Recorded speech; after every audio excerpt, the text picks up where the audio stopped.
সবাইকে স্বাগত জানাচ্ছি। আমি ফিরোজ তোহা। শুরুতেই সংবাদ শিরোনাম জানিয়ে দেব এই মুহূর্তে হাতে পাওয়া সর্বশেষ গুরুত্বপূর্ণ আপডেট বাংলা সংবাদ। শুরুতেই থাকছে চাঁদাবাজদের তালিকা তৈরি, দুদিনের মধ্যেই অভিযান। চাঁদাবাজির কারণে নিত্যপণ্যের দাম বৃদ্ধি পাচ্ছে উল্লেখ করে ডিএমপির কমিশনার মোহাম্মদ সাজ্জাদ আলী বলেছেন, ঢাকা শহরে চাঁদাবাজদের তালিকা তৈরির কাজ চলমান, 2-3 দিনের মধ্যেই তালিকা ধরে অভিযান শুরু হবে। এবারে জানাবো, আগে একদল সড়কে দুর্নীতি করত, এখন করছে অন্য দল। এমন মন্তব্য করেছেন তথ্য সম্প্রচার ও টেলিযোগাযোগ উপদেষ্টা মোহাম্মদ নাহিদ ইসলাম। জানাবো, অবৈধ বাংলাদেশি শিক্ষার্থীদের চিহ্নিত করতে দিল্লির সব স্কুলে নির্দেশনা জারি। ভারতের দিল্লিতে বিধানসভা নির্বাচনের আগে বাংলাদেশি অনুপ্রবেশের ঘটনা তুলে আবারও রাজনীতি শুরু করেছে। এবার দিল্লির মিউনিসিপ্যাল কর্পোরেশন এ বিষয় নিয়ে তদন্ত শুরু করেছে। অবৈধ বাংলাদেশি অভিবাসী সন্তানদের খুঁজে বের করতে ভারতের দিল্লির সব স্কুলে নির্দেশনা দেওয়া হয়েছে। একই সাথে শিক্ষার্থীদের ভর্তির সময় পরিচয় সঠিকভাবে যাচাই বাছাই এবং প্রয়োজনীয় পদক্ষেপ নেওয়ার নির্দেশনা দেওয়া হয়েছে। এদিকে রাষ্ট্রের পৃষ্ঠপোষকতায় রাজনৈতিক দল হলে সরকার গ্রহণযোগ্যতা হারাবে। এদিকে রাষ্ট্রীয় পৃষ্ঠপোষকতায় রাজনৈতিক দল হলে সরকার গ্রহণযোগ্যতা নষ্ট করবে বলে মন্তব্য করেছেন বিএনপির জ্যেষ্ঠ যুগ্ম মহাসচিব রুহুল কবির রিজভী।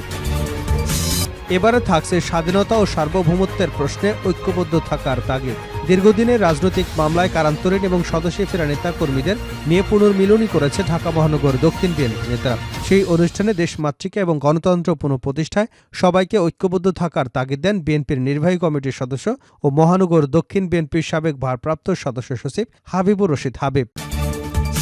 এবং সর্বশেষ জানাবো আন্তর্জাতিক সংবাদ। সিরিয়ায় ইসরায়েল বিরোধী বিক্ষোভে ইসরায়েলি বাহিনীর গুলি।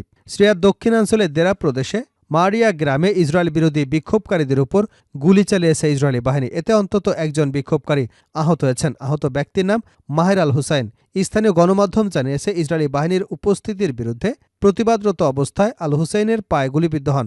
তাকে দ্রুত নিকটবর্তী হাসপাতালে চিকিৎসার জন্য নিয়ে যাওয়া হয়। এতক্ষণ শিরোনাম শুনছিলেন, এবার বিস্তারিত। প্রিয় দর্শক, আপনি যদি এই চ্যানেলে নতুন হয়ে থাকেন, ভিডিওটি দেখতে দেখতে চ্যানেলটি সাবস্ক্রাইব করে আমাদের সঙ্গে থাকুন। আর এই ভিডিও সম্পর্কে আপনি আপনার মূল্যবান মতামতটি কমেন্ট বক্সে জানিয়ে দিন। আর হ্যাঁ প্রিয় দর্শক, জানিয়ে দিন ভিডিওটি কোথা থেকে দেখছেন। চাঁদাবাজদের তালিকা তৈরি, 2 দিনের মধ্যেই অভিযান ডিএমপি কমিশনার। চাঁদাবাজির কারণে নিত্যপণ্যের দাম বৃদ্ধি পাচ্ছে উল্লেখ করে ডিএমপির কমিশনার শেখ মোহাম্মদ সাজ্জাদ আলী বলেছেন, ঢাকা শহরে চাঁদাবাজদের তালিকা তৈরির কাজ চলমান, 2-3 দিনের মধ্যেই তালিকা ধরে অভিযান শুরু করা হবে। শনিবার দুপুরে রাজধানীর কাকরাইলে ডিপ্লোমা ইঞ্জিনিয়ার্স ইনস্টিটিউশনে পুলিশ, ছাত্র জনতা এবং রমনা মডেল থানা এলাকার নাগরিকদের সমন্বয় মত বিনিময় সভায় তিনি একথা বলেন। ডিএমপির কমিশনার বলেন, চাঁদাবাজির কারণে নিত্যপণ্যের দাম বৃদ্ধি পাচ্ছে। এ কারণে নিম্ন এবং মধ্যবিত্ত শ্রেণীর মানুষের দুর্ভোগ হচ্ছে। চাঁদাবাজি বন্ধ করতে হবে। চাঁদাবাজদের তালিকা তৈরি করা হচ্ছে। 2-3 দিনের মধ্যে তালিকা ধরে গ্রেপ্তার শুরু হবে। কেউ চাঁদাবাজি করবে না, চাঁদাবাজি করলে কাউকে ছাড় দেওয়া হবে না, যোগ করেন তিনি। ঢাকায় ছিনতাই বেড়েছে উল্লেখ করে ডিএমপির কমিশনার বলেন, মোবাইল ছিনতাই বেড়েছে। রাস্তাঘাটে বের হলে সবাইকে সচেতন হয়ে চলাচল করতে হবে। ফুটপাতের হকারদের বিষয়ে তিনি বলেন, হকারদের একেবারে উচ্ছেদ করে দেওয়া অমানবিক। তবে হকাররা যেন সংযুক্ত অবস্থায় রাস্তায় থাকে এবং তাদের প্রতি অনুরোধ, তবে হকারদের কাছ থেকে কাউকে চাঁদা দেওয়া যাবে না। ডিএমপির কমিশনার আরও বলেন, মোটরসাইকেল ঝুঁকিপূর্ণ বাহন। এই মোটরসাইকেলে 2-3 জন অত্যন্ত ঝুঁকিপূর্ণ। ঢাকার ট্রাফিক ব্যবস্থাকে শৃঙ্খলার মধ্যে নিয়ে আসব। যারা রাস্তা ব্যবহার করবেন অবশ্যই শৃঙ্খলা মেনে করবেন। ফুটপাতের মোটরসাইকেল চলাচলের ব্যাপারেও তিনি কঠোর হুঁশিয়ারি দিয়েছেন।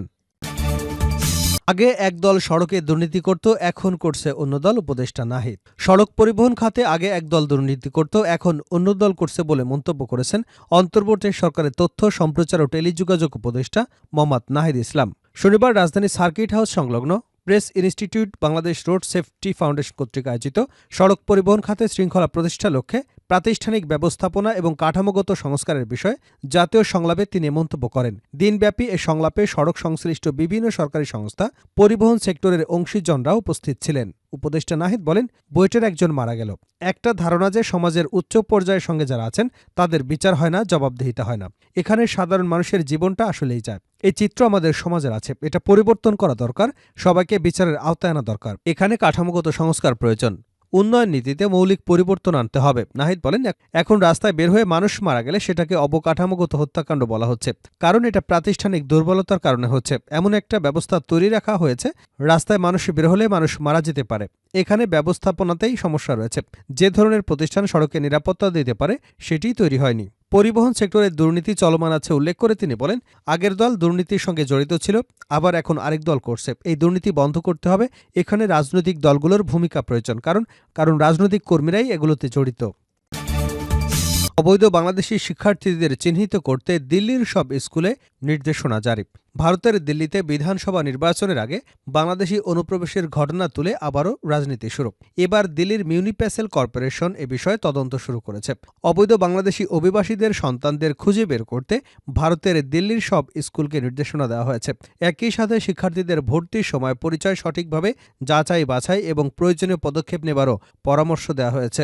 বুধবার এক অফিস আদেশে এমন নির্দেশনা দেয় দিল্লি মিউনিসিপ্যাল কর্পোরেশন। শনিবার এক প্রতিবেদনে এ খবর দিয়েছে ভারতীয় সংবাদ মাধ্যম টাইমস অফ ইন্ডিয়া।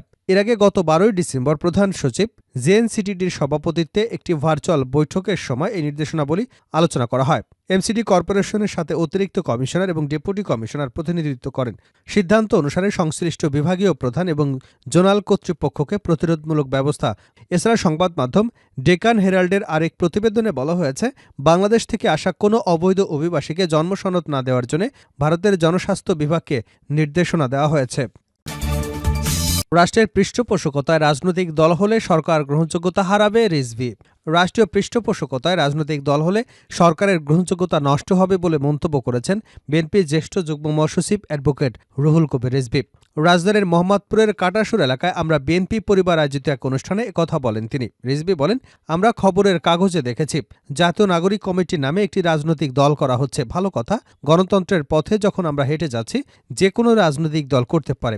অন্তর্বর্তীকালীন সরকার বা যারা এটা করছেন, বৈষম্য বিরোধী ছাত্ররা যারা নেতৃত্ব দিয়েছেন, তারা যদি দল করে খুবই ভালো কথা, কিন্তু এটা যেন আবার রাজকীয় দল না হয়। রাষ্ট্রের পৃষ্ঠপোষকতায় কোনো দল গঠন করবার প্রক্রিয়া যদি হয়, তাহলে সরকার গ্রহণযোগ্যতা নষ্ট করবে। রিজভী আরও বলেন, আমরা একটি জিনিস দেখেছি, এই দলকে সুসংগঠিত করবার জন্য ইতিমধ্যেই যে কমিশন কাউন্সিলদের বাদ দেওয়া হয়েছে তাদের সেখানে নেওয়া হবে।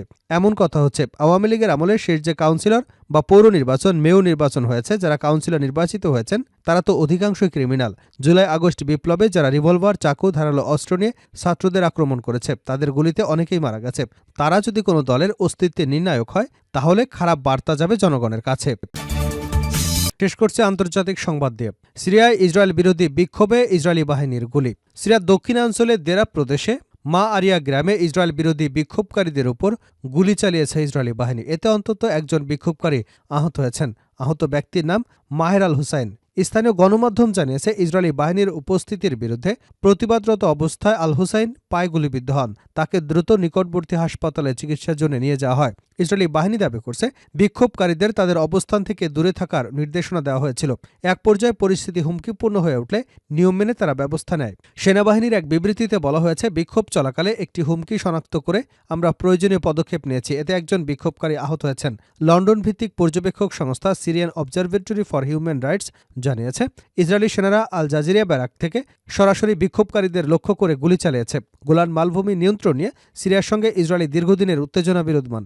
গোলান মালভূমি নিয়ন্ত্রণ নিয়ে সিরিয়ার সঙ্গে ইসরায়েলের দীর্ঘদিনের উত্তেজনা বিদ্যমান। জাতিসংঘের তত্ত্বাবধানে এই অঞ্চল ইসরায়েলের সাম্প্রতিক সামরিক পদক্ষেপে আন্তর্জাতিক মহল নিন্দার মুখে পড়েছে। এদিকে সিরিয়ার অন্তর্বর্তী সরকার ইসরায়েলের সামরিক কার্যক্রম নিয়ে কি পদক্ষেপ নেবে তা এখনও অনিশ্চিত। নতুন সরকার প্রধান হায়াত তাহরির আল শাম এ বিষয়ে এখনও কোনো স্পষ্ট বক্তব্য দেননি।